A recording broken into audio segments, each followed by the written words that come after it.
अविरल विद्या YouTube channel में आप सभी का फिर से हार्दिक स्वागत है।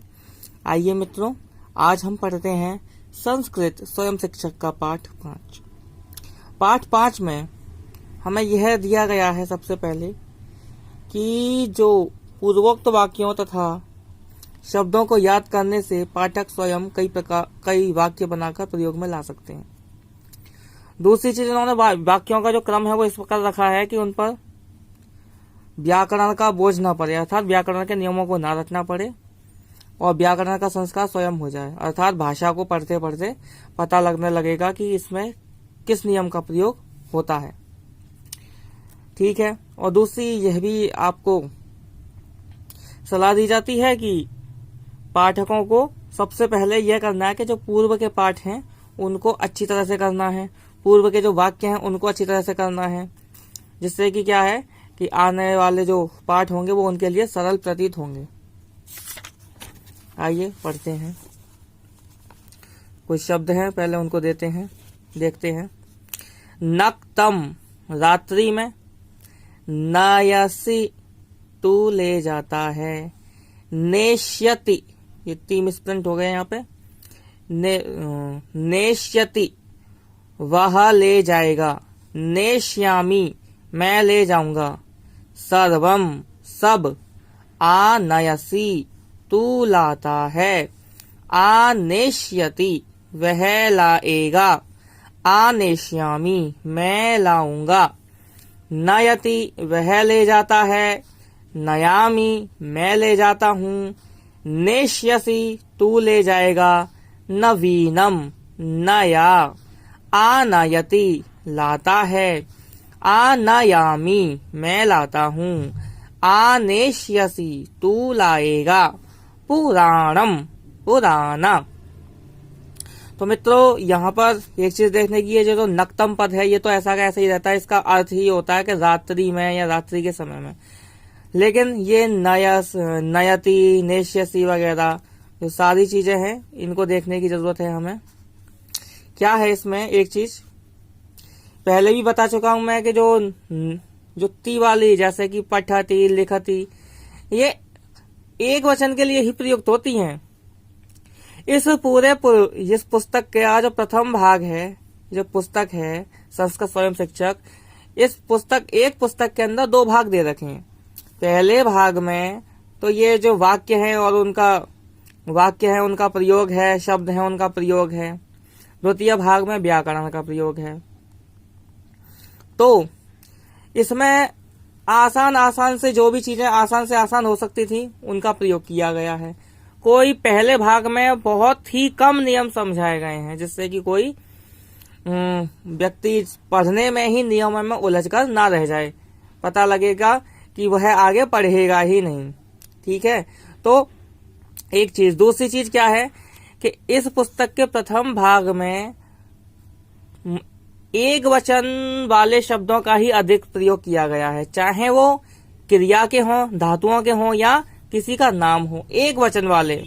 और थोड़ा बहुत है तो वो है बहुवचन वालों का। द्विवचन का प्रयोग प्रथम भाग में ना के बराबर है। ठीक है।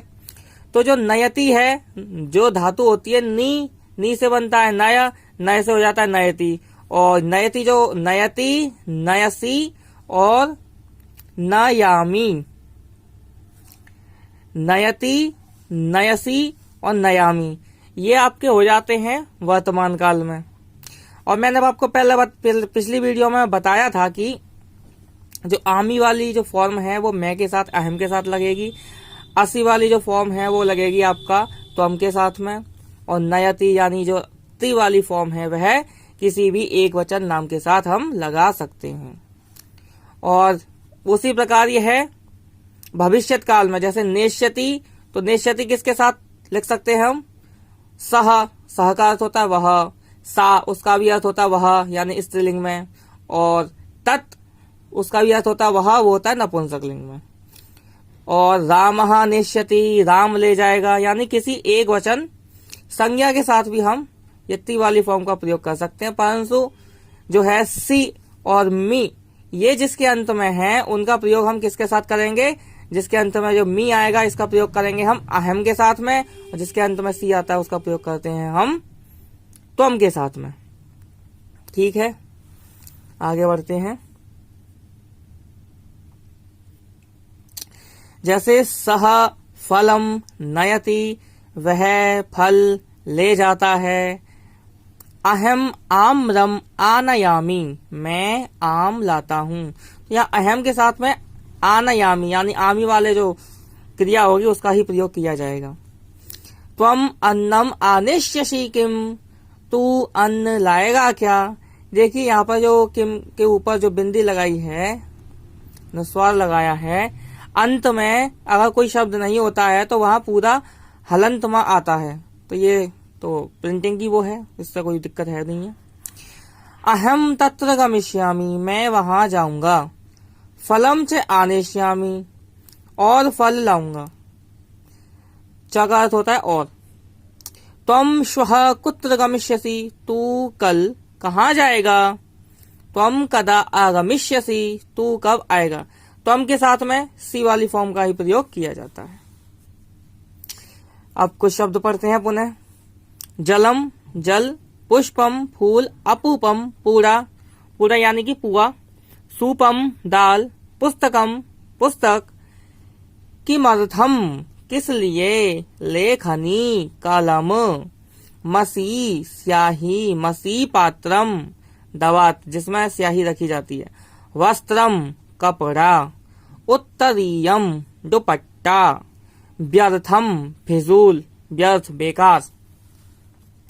आइए कुछ वाक्य पढ़ते हैं अब। अहम जलम आनयामी, मैं जल लाता हूँ। त्वम पुष्पम आनयसी, तू फूल लाता है। सह वस्त्रम तत्र नयति, वह वस्त्र वहां ले जाता है। सह सदा नगरम गच्छति, पुस्तकम च आनयति। सह सदा नगरम गच्छति, पुस्तकम च आनयति, वह हमेशा शहर जाता है और पुस्तक लाता है। सह अद्य आगमिष्यति, अद्य माने होता है आज, सह अद्य आगमिष्यति, वह आ जाएगा। वस्त्रंच निश्यति, और कपड़ा ले जाएगा। अहम आम्रम आनयामी, मैं आम लाता हूँ। तो आप आम्रम की, जैसे यहाँ पे अहम जलम आनयामी है तो जल की जगह किसी को भी लगा सकते हैं, जैसे अहम लेखनीम, लेखनी माने, लेकिन यह जो है लेखनी शब्द है, यह जो है आपका प्रथमा विभक्ति में दे रखा है, द्वितीय विभक्ति में हो जाएगा इसका लेखनीम। तो जब हम कोई काम करेंगे तो जिस काम को किया जाएगा उस काम के लिए जो शब्द होगा उसका द्वितीय विभक्ति में प्रयोग होता है। वह व्याकरण का विषय है, वह आगे आता जाएगा। किंतु आप बनाना चाहते हैं तो उसके आगे माँ लगा दें। कोई भी चीज अगर आप करना चाहें, जैसे अहम जलम आनयामी, मैं जल लाता हूँ।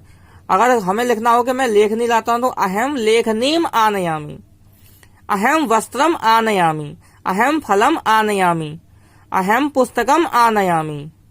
तो वो अंत में म लगाकर उसका रूप सामान्यतः बन जाता है। और कुछ विशेष रूप भी होते हैं, तो वह व्याकरण का जो भाग है इसका दूसरा, उसमें देखेंगे हम।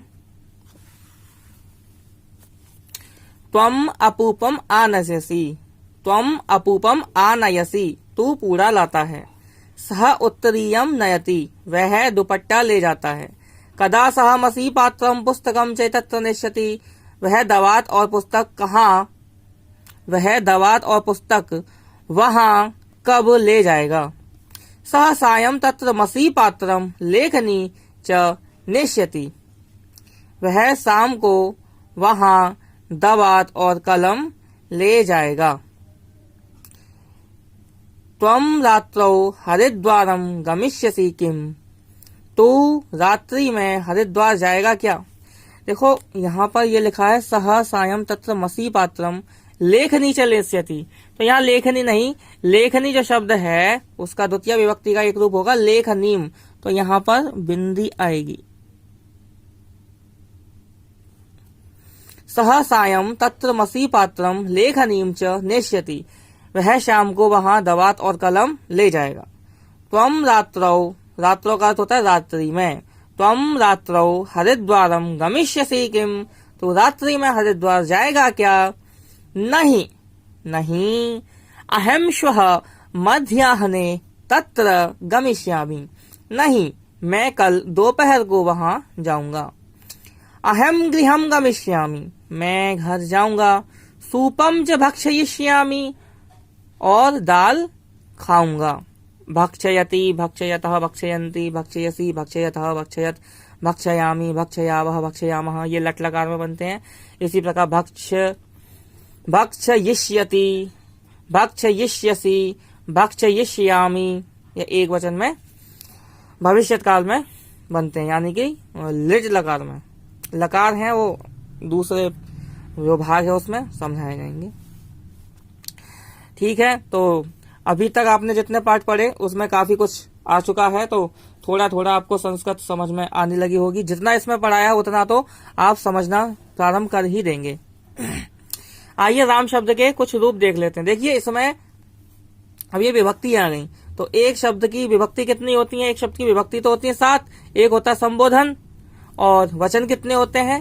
3, एक वचन, द्विवचन और बहुवचन, तो 8 3 24, 24 रूप बन जाते हैं।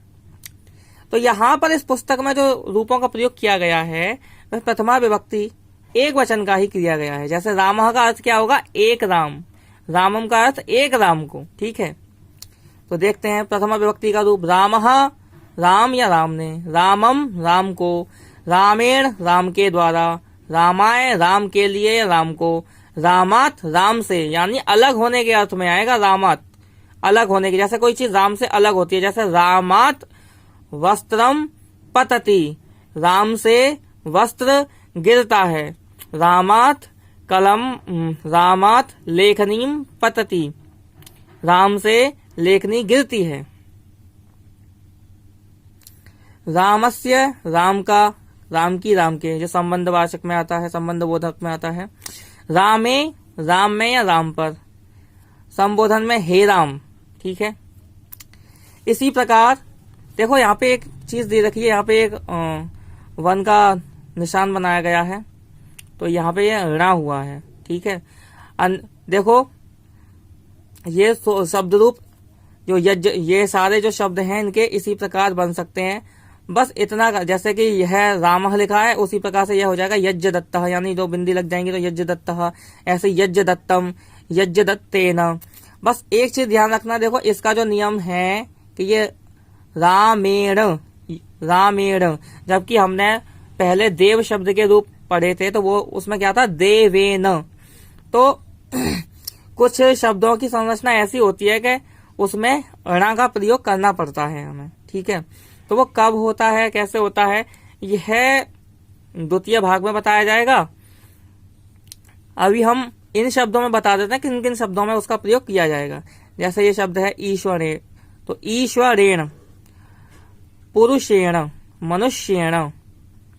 ईश्वर, पुरुष और मनुष्य, इनमें ये तृतीय विभक्ति जब आएगी तो इनके रूप हो जाएंगे ईश्वरेण, पुरुषेण, मनुष्येण। ठीक है, ये हो जाएगी इसका मनुष्येण। तो बाकी सबके रूप वैसे ही रहेंगे, जैसे यज्ञ दत्तः, यज्ञ दत्तम, यज्ञ दत्तेन। बाकी सब में अंत में न लगेगा तृतीय विभक्ति में, जैसे अश्वेन, खगेन, पाठेन, दीपेन, उदयेन, गणेन, समूहेन, दिवसेन, मासेन, काणेन, तृतीय विभक्ति में। और इनके साथ में ईश्वरेण, गणेशेण, ईश्वरेण, पुरुषेण, मनुष्येण, ये 3, ईश्वर, पुरुष और मनुष्य, इन 3 शब्दों की तृतीय विभक्ति में अणा लगेगा, बाकी सबके साथ में न लगेगा, जैसे देव शब्द के रूप थे पुराने पाठ में। आइए इनके कुछ वाक्य देख लेते हैं। यज्ञदत्तः गृहं गच्छति, यज्ञदत्त घर जाता है। ईश्वरः सर्वत्र अस्ति, ईश्वर सब स्थान पर है। हे ईश्वर दयाम कुरु, हे ईश्वर दया करो। हे पुरुष धर्मम कुरु, हे पुरुष धर्म करो। तत्र अश्वम पश्य, वहां घोड़े को देख।